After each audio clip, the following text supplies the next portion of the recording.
Right now, the industrial B2B businesses are seeing the potential of e-commerce and they're moving more to e-commerce.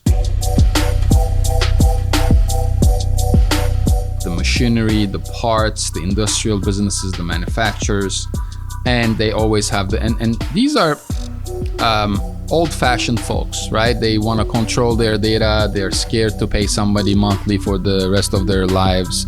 So they lean towards open source more. And there are a couple of questions that we ask to decide, well, and we'll break it, open source versus hosted.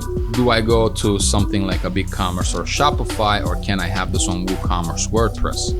And the answer is pretty simple.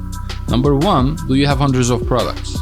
If you have hundreds of products, or maybe thousands of products, you probably should be on a hosted cart, okay, or a headless. Number two is, well, I won't be able to control my data. I won't own my data. I don't want to pay somebody forever. The cost of ownership of having an e-commerce site is going to be significantly higher with open source because of the specific fact that you will not get those technology updates from an e-commerce platform that has merchants that do millions of dollars.